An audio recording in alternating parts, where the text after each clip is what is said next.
Hey everyone, today we are going to continue with the topic fundamentals of partnership. So let's get started. Okay तो ये वाला lecture start करने से पहले ना मैंने जो पहला वाला पार्ट डाला हुआ है फंडामेंटल्स का पार्टनरशिप के, वो आप देख लीजिएगा ताकि आपको ये लेक्चर समझ में आए। तो देखिए, हम लोग 11th क्लास में प्रॉफिट एंड लॉस अकाउंट पढ़ते थे ना, ट्रेडिंग और पीएल बनाते थे, जो कि कुछ इस तरह का दिखता था। अगर आप लोगों को याद हो, डेबिट साइड है ये, डेबिट साइड पे हम लिखते थे सारे एक्सपेंसेस और क्रेडिट साइड पे हम लिखते थे सारी इनकम, है ना। Opening stock, purchases, gross profit, ये मैं डिटेल में नहीं पढ़ा रही हूँ, आप लोगों ने पढ़ा भी होगा 11th में। और अगर नहीं पढ़ा है या कॉन्सेप्ट मिस हो गया है तो मैंने इसका लेक्चर भी डाला हुआ है अपने चैनल पे, तो आप वो देख सकते हो, मैं उसका लिंक दे दूँगी डिस्क्रिप्शन में। ठीक, ग्रॉस प्रॉफिट आता था, उसको आप यहाँ पे ले जाते थे, उसके बाद आप सारे खर्चे लिखते थे, रेंट, सैलरीज, कमीशन, मैंने कुछ कुछ खर्चे लिखे हुए हैं, एंड फाइनली आपको नेट प्रॉफिट मिल जाता था। ठीक है, यहाँ पे हम ख़त्म करते थे अपना P&L अकाउंट, जिसके बाद हम बैलेंस शीट बनाते थे। अभी हम क्या पढ़ रहे हैं? पार्टनरशिप पढ़ रहे हैं, ठीक है।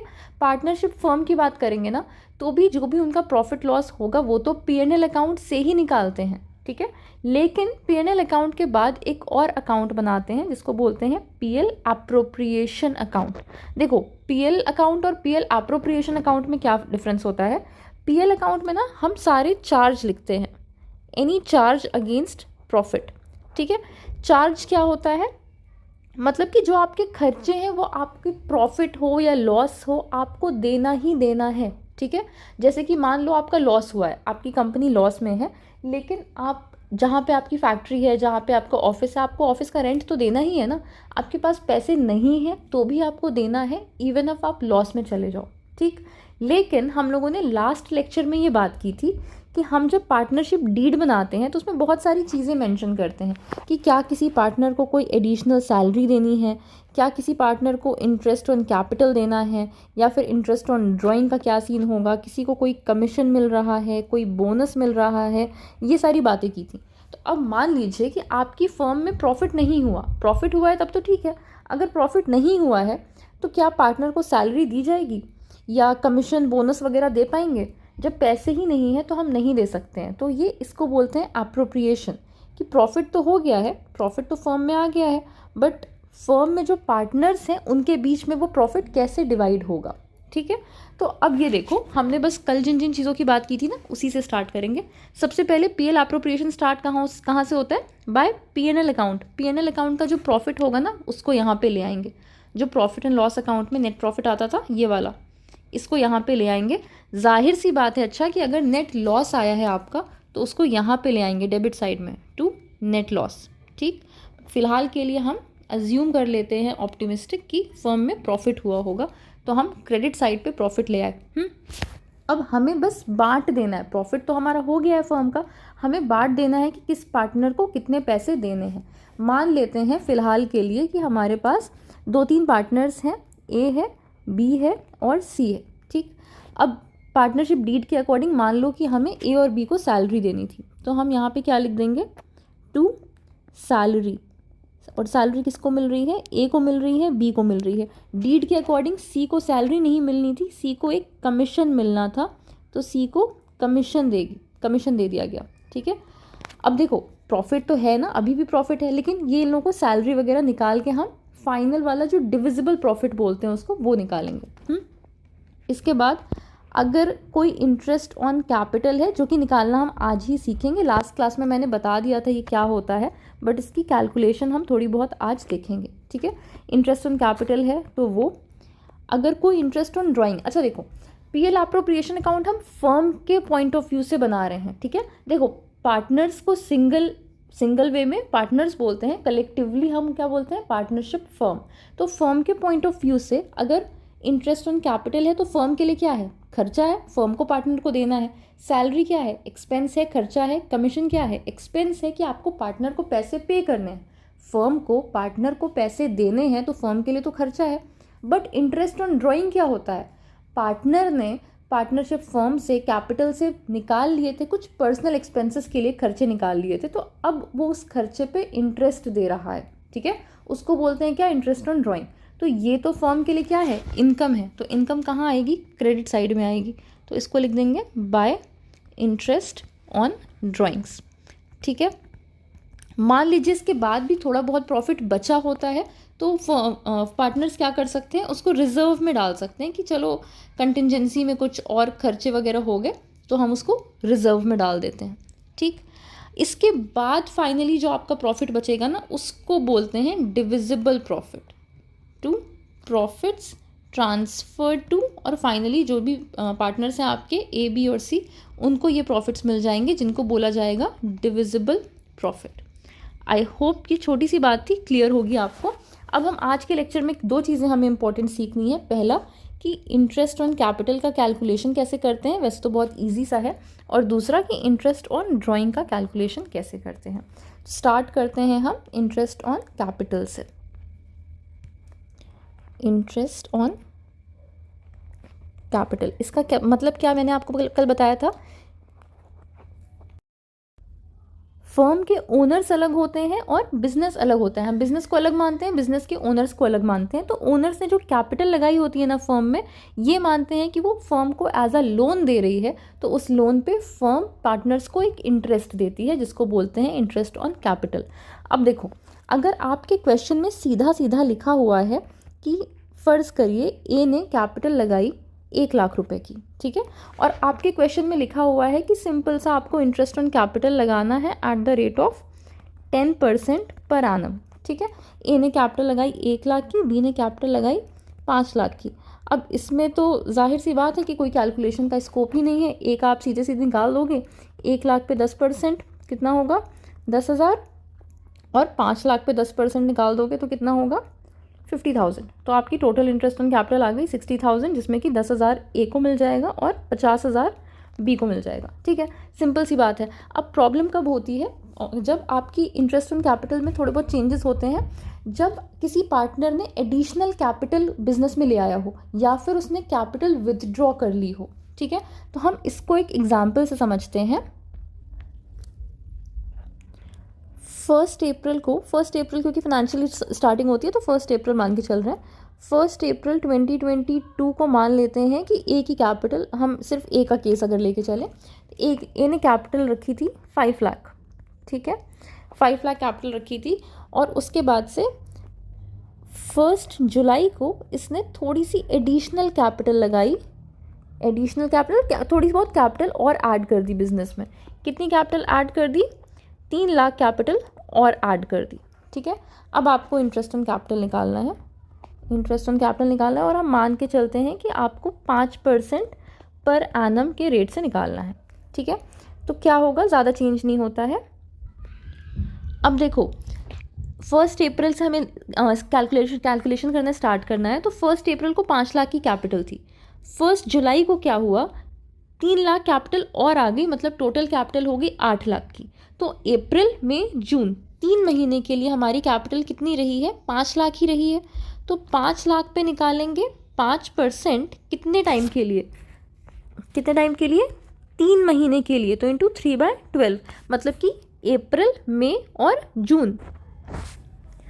तो ये आपका आ जाएगा 6250। ठीक है, 6,250 रुपये आपका आ जाएगा। अगर ऐसे ही मान लो क्वेश्चन में थोड़ा बहुत घुमा फिरा के लिख दिया कि बीच में उसने कैपिटल विदड्रॉ कर लिए, थोड़ी बहुत कैपिटल निकाल दी, मान लो अगर इसी क्वेश्चन को हम ट्विस्ट कर दें कि ये कैपिटल ऐड ना करके इतनी कैपिटल इसने विदड्रॉ कर ली थी, तो पहले 3 महीने पे हम 5,00,000 के लिए निकालेंगे। ठीक है, अभी तो हमने सिर्फ 3 महीने का निकाला है, नेक्स्ट 9 मंथ्स का निकाल लेते हैं। पहले बचे हुए जो 9 मंथ्स हैं उसमें हमारी कैपिटल कितनी हो गई, 8,00,000। देखो, पहले 5,00,000 की कैपिटल थी तो हमने 3 महीने के लिए निकाल दिया, अप्रैल में और जून तक के लिए। ये जून तक का हमने निकाला है। जुलाई में इसने 3,00,000 रुपये की कैपिटल और ऐड कर दी, तो अब टोटल हो गया 8,00,000 रुपये। तो 8,00,000 पे फिर हम निकालेंगे 5% 9 महीने के लिए। 9 महीने के लिए क्यों, क्योंकि 3 महीने के लिए तो ऑलरेडी निकाल चुके हैं। ठीक है, तो यहाँ पे आंसर कितना आ जाएगा, इसको कैलकुलेट करेंगे, ये आ जाएगा आपका 30,000। तो आपका टोटल इंटरेस्ट ऑन कैपिटल कितना हो गया, 36,250 रुपीज़। ठीक है, देखो सिंपल सा है। अब मैं दूसरा एग्जाम्पल क्या दे रही थी कि मान लो ये एडिशनल कैपिटल ना लिखा होता और ये लिखा होता कि 1 जुलाई को 3,00,000 रुपये विदड्रॉ कर लिए इसने, ए ने। ठीक है, ए ने 3,00,000 रुपये विदड्रॉ कर लिए, तो पहला वाला पॉइंट तो सेम रहता। ठीक है, पहला वाला पॉइंट सेम रहता क्योंकि आपका 30 जून तक तो कैपिटल 5 लाख ही है। 1 जुलाई को जब उसने 3 लाख रुपए विड्रॉ कर लिए तो अब कैपिटल कितनी बची, 5 लाख माइनस 3 लाख, तो अब आपकी कैपिटल बची 2 लाख की, 2 लाख रुपए की। अब 2 लाख रुपए पे आप 5% निकालोगे 9 महीने के लिए, ठीक है। तो आपका इसका आंसर कितना आएगा, ये आएगा आपका 7500, ठीक है। तो 9 मंथ्स का इतना आया और पहले 3 महीने का इतना आया, इन दोनों को ऐड कर देंगे, ठीक है। बहुत सिंपल सा था interest on capital, I hope आप लोगों को समझ में आ गया होगा।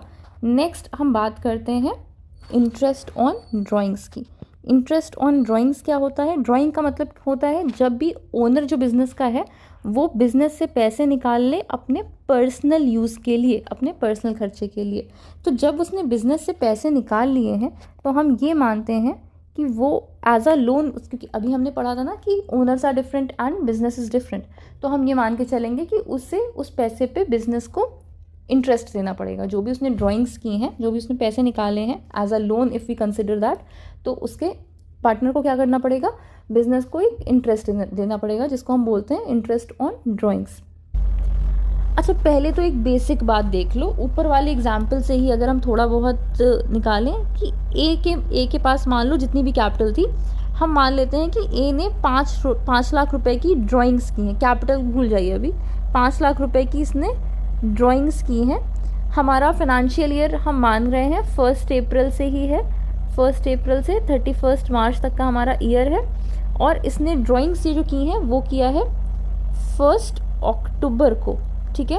अप्रैल से मार्च तक का हमारे 12 महीने हो गए, और इसने ड्राइंग्स कब की हैं, 1 अक्टूबर को, ठीक है।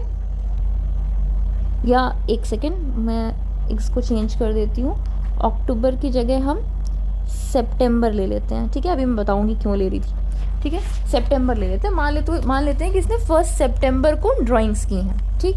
तो हम जो ड्राइंग और इंटरेस्ट ऑन ड्राइंग हमारा 10% पे है, ये हम अज्यूम कर लेते हैं कि हमारा जो इंटरेस्ट ऑन ड्राइंग है वो 10% का है, ठीक। अब देखो 5 लाख की ड्राइंग की, ठीक है, सामने सामने साफ साफ लिखा हुआ है, 10% रेट है तो इंटू 10/100 भी कर दिया। अब कितने महीने के लिए निकालेंगे, ये सबसे मेन चीज़ है, कितने महीने के लिए निकालेंगे। तो इसने ड्राइंग्स कब की हैं, 1 सितंबर को, तो मतलब सितंबर, अक्टूबर, नवंबर, दिसंबर, जनवरी, फरवरी, मार्च, 7 महीने हो गए आपके, 7 महीने बचे हैं, ठीक है। तो 7 डिवाइडेड बाय 12, 7 महीने के लिए इसने ड्राइंग्स की थी, ठीक है। पहले के जो 5 महीने थे उसमें तो उसने कोई ड्राइंग्स नहीं की हैं, तो उस पर क्यों इंटरेस्ट लगाएंगे, है ना। तो ये तो आप ऐसे कैलकुलेट कर लोगे। अब मान लेते हैं कि क्वेश्चन में आपको डेट ही नहीं दी है कि इसने कब ड्राइंग्स की हैं, तो आप क्या करेंगे, हम अज्यूम कर लेते हैं, प्लीज़ इसको याद रखिएगा, हम ये अज्यूम करते हैं कि जिसने भी पार्टनर ने ड्राइंग की होगी वो 6 मंथ्स पे की होगी, ठीक है, 6 महीने पे ड्राइंग्स की होंगी, तो फिर हम जो ये कैलकुलेशन करते हैं ना वो 6 मंथ्स पे निकालते हैं। तो अगर आप फ़र्ज़ करें कि क्वेश्चन में कुछ भी नहीं गिवन है, आपको इन्फॉर्मेशन नहीं गिवन है कि ये कब इसने ड्राइंग्स की हैं, इन दैट केस हम लोग 5 लाख लेंगे, 5 लाख का 10% निकालेंगे नॉर्मली, और यहाँ पे टाइम हम अपने आप से अज्यूम करके 6/12 ले लेंगे। क्यों, क्योंकि हम ये बेसिक अजम्पशन रखते हैं कि अच्छा कुछ भी नहीं दिया हुआ है तो उसने हाफ मंथ मतलब हाफ ईयर पे ड्राइंग्स की होंगी, मतलब कि 6 महीने पे ड्राइंग्स की होंगी, ठीक है। ईजी सी बात थी इतनी। ये जो हमने ड्राइंग्स निकालने का पूरा मेथड पढ़ा है ना, इसको हम बोलते हैं क्या, सिंपल मेथड, ठीक है। इसको बोलते हैं सिंपल मेथड, जहाँ पे हम क्या नॉर्मल सा फॉर्मूला लगाते हैं, amount of drawing into rate of interest की रेट क्या है इनटू मंथ्स जितने भी हैं डिवाइडेड बाय 12, ठीक है। नॉर्मल से बेसिक साइज में कोई फॉर्मूला भी नहीं बोलेंगे आप इसको, कोई नॉन कॉमर्स ही होगा तो भी वो ऐसे ही कैलकुलेट करेगा, सिंपल सी बात है। इसको बोलते हैं क्या, सिंपल मेथड। एक और मेथड होता है ड्राइंग्स कैलकुलेट करने का, ऑल्दो अगर स्पेसिफिकली क्वेश्चन में मेंशन नहीं है ना, जैसे CUET वगैरह में तो आपके MCQ क्वेश्चंस आते हैं, तो उसमें तो आपको कुछ ऐसा आप किसी भी मेथड से निकाल सकते हो, कोई प्रॉब्लम नहीं है। बट 12th के पेपर में या ऐसे अगर कोई आप सब्जेक्टिव पेपर दे रहे हो उसमें मेंशन किया हुआ है ना कि आपको प्रोडक्ट मेथड से निकालना है, तभी प्रोडक्ट मेथड से निकालने की ज़रूरत है, अदरवाइज सिंपल मेथड सही होता है, ईजी सा मेथड होता है। बट हम दूसरा मेथड भी देख लेते हैं, दैट इज़ प्रोडक्ट मेथड, कि प्रोडक्ट मेथड से हम कैसे इंटरेस्ट ऑन ड्राइंग्स निकालते हैं। मैं एक काम करती हूँ, साथ साथ में मैं एक आपको एग्जाम्पल लिखती चलती हूँ कि आपको थोड़ा बहुत आइडिया हो जाए एग्जाम्पल से समझ के, ठीक है। तो मैं ये क्या लिख रही हूँ कि जो भी पार्टनर है इसने ड्राइंग्स कब कब की हैं और कितने कितने रुपए की ड्राइंग्स की हैं। तो जनवरी में मान लो इसने 1 जनवरी को 12,000 की ड्राइंग्स की। फरवरी में 30 डेज़ नहीं होते हैं। 1 फरवरी को इसने 6,000 की ड्राइंग्स की।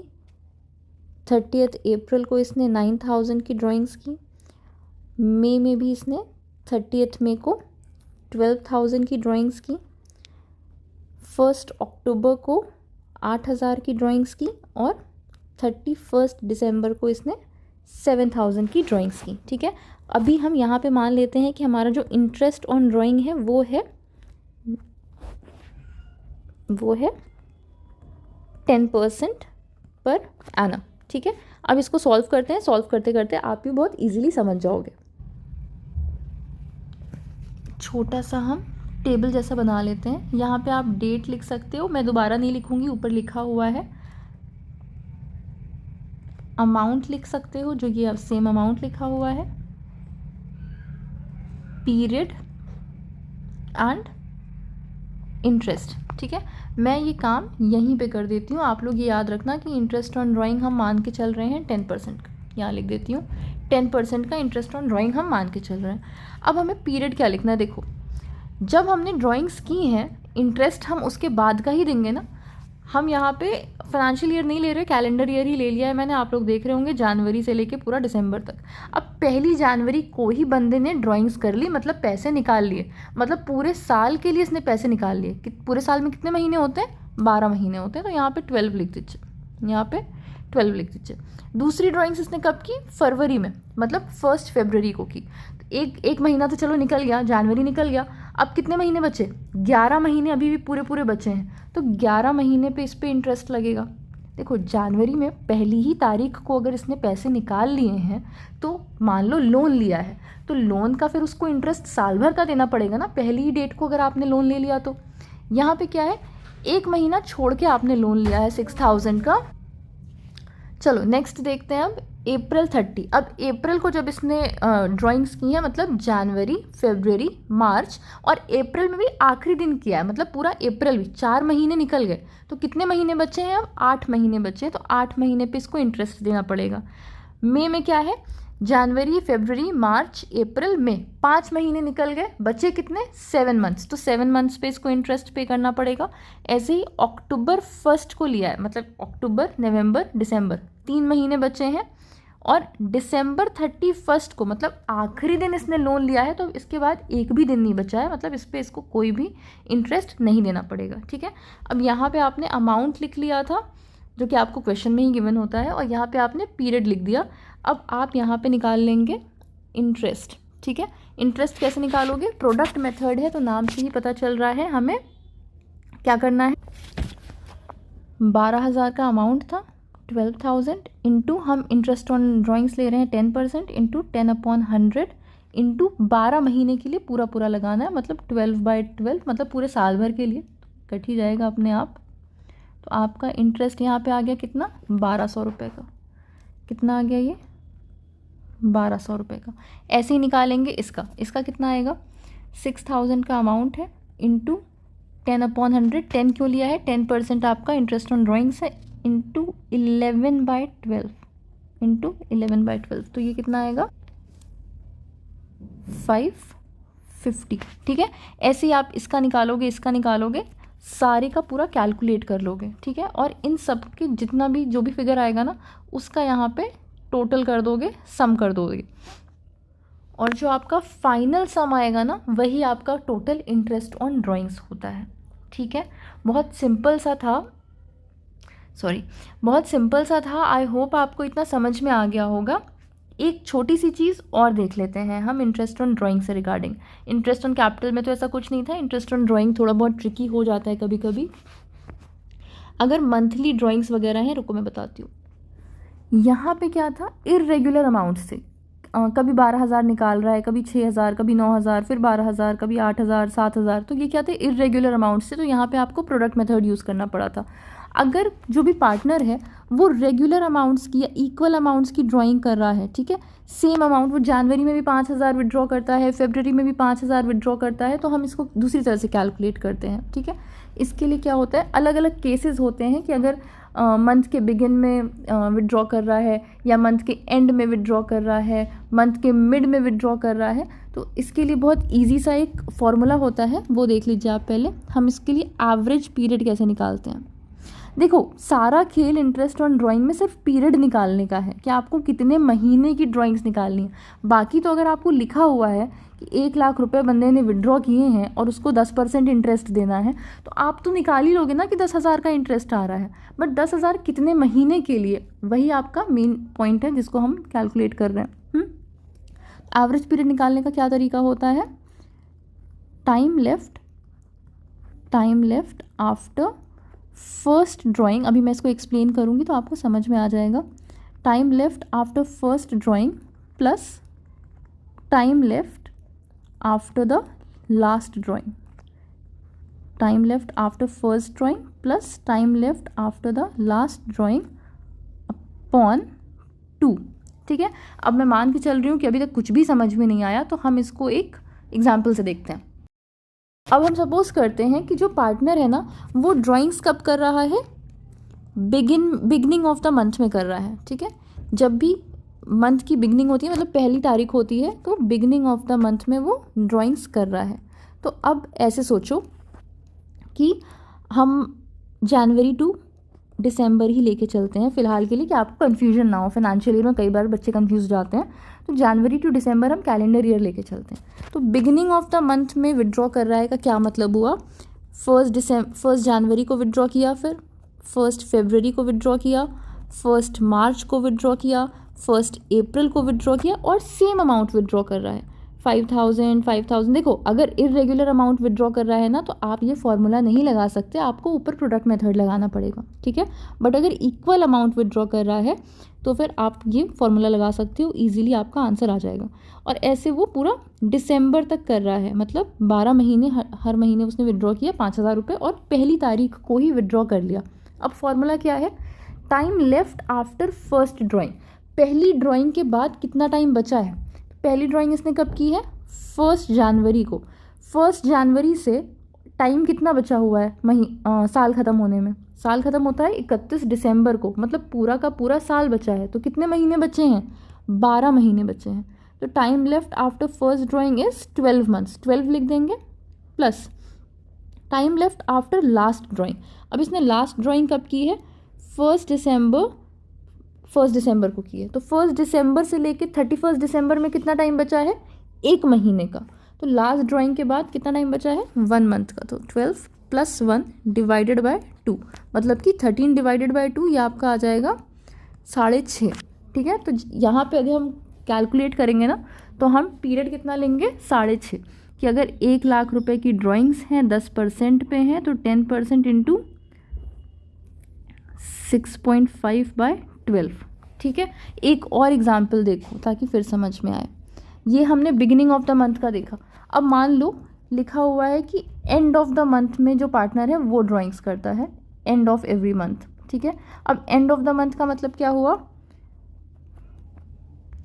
31 जनवरी को, 28 फेब को,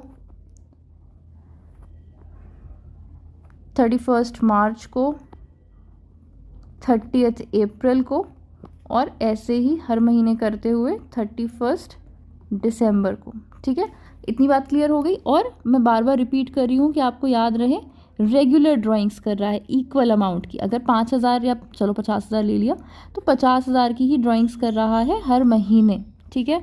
अब फॉर्मूला चेंज नहीं होगा, फॉर्मूला वही लगेगा। क्या फॉर्मूला था कि पहली ड्राइंग करने के बाद कितना टाइम बचा है, time left after first drawing. तो पहली ड्राइंग इसने कब की है, 31 जनवरी को, मतलब जनवरी का आखिरी दिन था, मतलब 1 महीना ख़त्म हो गया था, जनवरी ख़त्म हो गया था। तो कितने महीने बचे थे, 11 महीने बचे थे। तो 11 प्लस क्या करना है हमें, time left after the last drawing, कि आखिरी ड्राइंग के बाद कितना टाइम बचा। तो आखिरी ड्राइंग बंदे ने कब की है, 31 December, that is already the last date of the year. तो मतलब कि हमारे पास एक भी दिन नहीं बचा है, टाइम कितना बचा है, 0।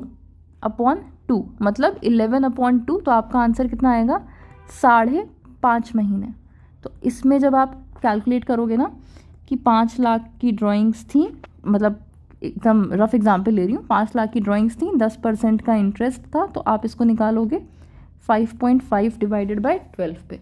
All I want to make you understand is हमारा सारा फोकस है पीरियड कैलकुलेट करने का, कितने पीरियड के लिए हमें इंटरेस्ट ऑन ड्राइंग्स निकालनी है, क्योंकि एक फिगर पे परसेंटेज तो कोई भी लगा लेगा ना, तो उसमें कोई प्रॉब्लम नहीं है, बस हमें ये पीरियड कैलकुलेट करना है। तो हमें खास ध्यान किस चीज़ का रखना है, जहाँ गलती हो सकती है कि रेगुलर इक्वल ड्राइंग्स हैं या अनइक्वल ड्राइंग्स हैं, ठीक है। आई होप आपको इतनी बात क्लियर हो गई होगी। अब इसका नेक्स्ट पार्ट हम नेक्स्ट वीडियो में करेंगे। अगर आपको लेक्चर पसंद आया हो then please give it a thumbs up and subscribe to my channel and share the video with your friends.